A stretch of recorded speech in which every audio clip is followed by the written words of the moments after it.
राधे राधे। जय श्री कृष्णा। आज मैं आपको उत्पन्ना एकादशी व्रत की कथा सुना रही हूँ। एक समय भगवान श्री कृष्ण और युधिष्ठिर महाराज के बीच संवाद हो रहा था। युधिष्ठिर महाराज बोले, भगवान आप कहते हैं कि सहस्र यज्ञ करने से जो फल प्राप्त होता है उसकी तुलना मात्र एक एकादशी के व्रत से मिलने वाले फल से नहीं की जा सकती। कृपा करके आप मुझे बताएं कि यह एकादशी इतनी विशेष क्यों है और किस प्रकार यह इतनी मंगलमय बनी। इसके उत्तर में भगवान श्री कृष्ण कहने लगे, राजन, मार्गशीर्ष मास के कृष्ण पक्ष में आने वाली एकादशी पर भक्त को एकादशी व्रत प्रारंभ करना चाहिए। इसे उत्पन्ना एकादशी कहते हैं। इस प्रकार भगवान ने उत्पन्ना एकादशी की व्रत कथा शुरू करी। सतयुग में एक समय मूर नामक एक अत्यंत भयानक दैत्य रहता था, जिसने अपने क्रोध और बाहुबल से स्वर्ग के राजा इंद्र सहित समस्त देवताओं को पराजित करके अपने नियंत्रण में कर लिया था। इसलिए इस स्थिति से मुक्ति प्राप्त करने हेतु ब्रह्मा जी की अध्यक्षता में सभी देवता शिव जी की शरण में पहुँचे और स्वयं को बचाने के लिए भोलेनाथ से प्रार्थना करने लगे। तब भोलेनाथ बोले, हे देवराज इंद्र, इस घोर कष्टमय स्थिति से आपको केवल भगवान श्री हरि मुक्ति प्रदान कर सकते हैं, इसलिए आप उनकी शरण में जाइए। वह अवश्य आपको संरक्षण प्रदान करेंगे। यह सुन सभी देवतागण भगवान श्री हरि की शरण में क्षीर सागर पहुँचे। वहाँ जाकर उन्होंने भगवान विष्णु जी से प्रार्थना करी और कहने लगे, हे कमल नयन, हे मधुसूदन, आप सदैव अपनी शरण में आने वालों की रक्षा करते हैं। हे प्रभु, ब्राह्मण कुल में नाड़ी जंग नामक एक शक्तिशाली दैत्य उत्पन्न हुआ था, जिसने सभी देवताओं को सहान करने की प्रतिज्ञा ली थी। उसका पुत्र है मूर। इसकी नगरी का नाम है चंद्रावती और इस दैत्य ने त्रिलोक में हाहाकार मचाया हुआ है। इसने सभी देवताओं को पराजित कर अपने पराधीन कर लिया है। हमारी रक्षा करें।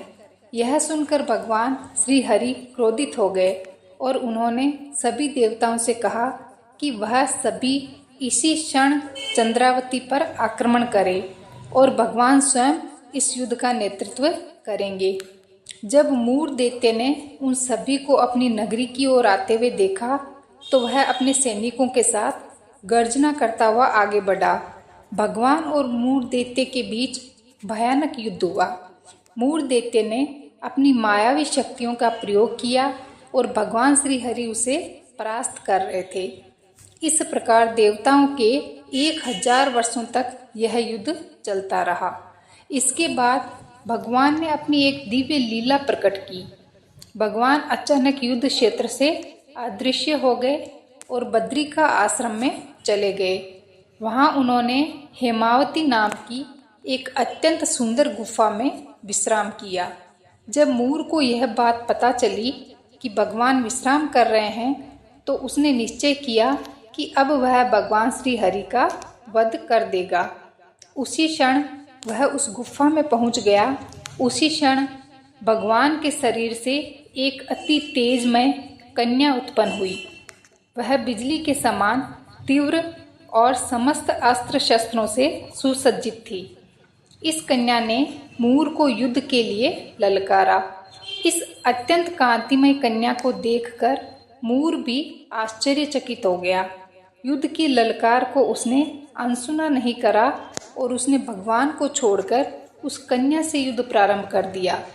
अचानक उस कन्या ने सभी अस्त्रों का विनाश करते हुए उसका सिर धड़ से अलग कर दिया, जिससे उसकी मृत्यु हो गई। जैसे ही उसकी मृत्यु हुई, भगवान श्री हरि निद्रा से उठे और उस तेजस्वी कन्या से पूछने लगे, हे देवी, आप कौन हैं और इस असुर का वध किसने किया? तब वह कन्या हाथ जोड़कर विनम्रता से कहने लगी, हे पूर्ण पुरुषोत्तम भगवान श्री हरि, मैं आपके ही दिव्य शरीर से उत्पन्न हुई हूँ और यह आपको क्षति पहुँचाना चाहता था, इसलिए मैंने इसका वध कर दिया। यह सुन भगवान अत्यंत प्रसन्न हुए और कहने लगे, हे देवी, आपने सभी देवताओं को इस महान संकट से बचाया है और आपके इस पराक्रम से मैं अति प्रसन्न हूँ। आपको जो वर चाहिए मांग लीजिए। यह सुन वह कन्या बोली, हे प्रभु, यदि आप मुझसे प्रसन्न हैं तो मुझे वरदान दीजिए कि आज के दिन मैं उत्पन्न हुई हूँ।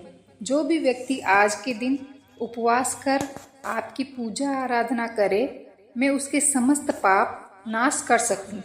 जो भी व्यक्ति आज के दिन संध्या के समय भोजन ग्रहण करे या संपूर्ण उपवास का पालन करे, आप उस व्यक्ति को सुख, संपत्ति और मोक्ष प्रदान करेंगे। यह मेरी इच्छा है। यह सुनकर भगवान श्री हरि बोले, हे देवी, आप मेरी आध्यात्मिक शक्ति के रूप में कृष्ण पक्ष के 11वें दिन उत्पन्न हुई है, इसलिए संसार आपको एकादशी के नाम से जानेगा। आपकी उत्पत्ति का यह दिन मुझे अति प्रिय होगा। आगे भगवान श्री कृष्ण कहते हैं, हे कुंती पुत्र, जो भक्त एकादशी के व्रत का पालन करना चाहते हैं, वह उत्पन्ना एकादशी से यह व्रत प्रारंभ कर सकते हैं। इस एकादशी का व्रत करने से हजारों यज्ञों से भी अधिक फल प्राप्त होता है। कहानी अच्छी लगी है तो प्लीज़ चैनल को लाइक करें, शेयर करें और सब्सक्राइब करें। धन्यवाद।